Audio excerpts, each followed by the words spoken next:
Start traditional, end with plates all over the floor. It's going to be great.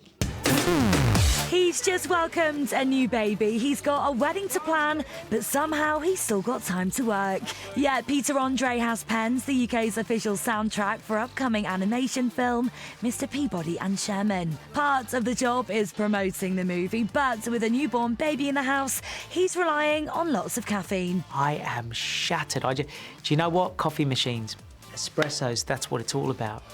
But despite not getting a lot of kip, Peter is over the moon about being a dad again. So I'll tell you what the strangest thing has been for me is one day I was on the phone to someone and I said, I'm just sitting here with the 3 girls. And I'm like, when did that happen? It was always just Harvey, Junior, Princess. All of a sudden, as Emily and the new baby, we had 3 girls in the house. And me and Jay are like, we're outnumbered, son. We've got to do what they say. And we're all having such a laugh. Honestly, Emily's a fantastic mum. She really is. And after the longest waits ever, Peter and Emily have finally named their baby girl Amelia. But when we talked names with Pete, he has a very long list. The baby's beautiful. Still haven't got a name, but we have got 3 weeks left to find a name, and we're going to do it. Otherwise, we're going to get in trouble and get fined. Are you going to go with the celebrity thing that they all do, some crazy names, maybe call it East or after a colour? I think East Andre sounds quite good. East Andre. Don't you think? You know what? For once, I mean, I've had some name choices, that people might question. But this time I want to go for a really nice traditional English name. If I had it my way, it would be like a Rose or an Elizabeth or a Mary. I'd love all those names.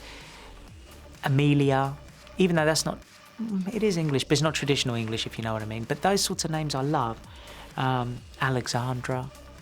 So I think we're getting there. It's just I want Emily to be really happy because it's her first child. I want her to be happy. As well as changing nappies and doing the night feeds, Peter also has a wedding to plan. You put all men to shame, Peter. You're so romantic. Signing that ring, you proposed in the nursery. Tell me what happened. What was that moment like? Listen, some guys might think, nursery? I would have taken her to the Maldives to propose or to, what's another place? To Zanzibar to propose.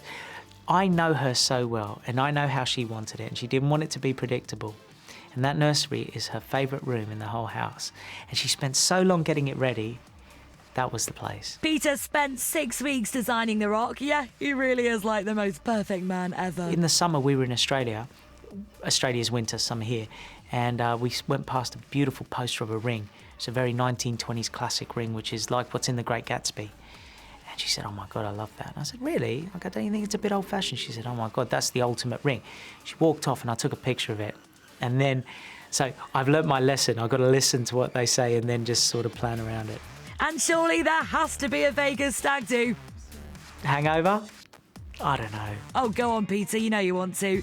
Back to business. Now, Peter wouldn't write a song without making an awesome music video, and he's still got the moves. You've still got it, haven't you? Still got those moves. Do you know what? I was such a big Elvis fan when I was a kid, right? Such a big Elvis fan. And when we started writing songs, 15, 16 or whatever years ago,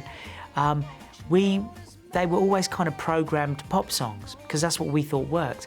And I had a chance here to do a song that could suit the movie, but we could add a bit of old-fashioned rock and roll to it. And I was like, yes, it's just so fun to do, And I love all that sort of, that sort of feel in music. I love it. Now, the film, they're in this time machine. They kind of go back in time and go to different places. If you could get in your own time machine and go back to a certain time in your life and relive that moment, what would it be? I would like to relive when I was 6 years old because I was living in London. I was born in England and we moved to Australia when I was 6. And that time of that last few months in England and the first few months of Australia were the best experience of my life.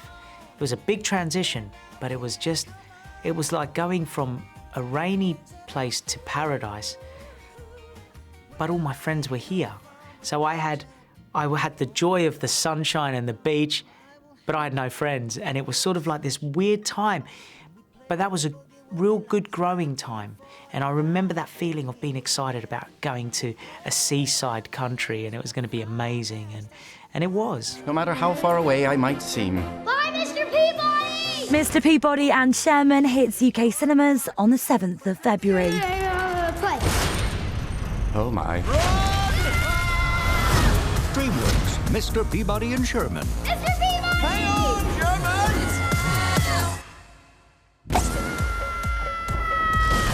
Well, Sherman, it looks like we were the butt of that joke. I don't get it.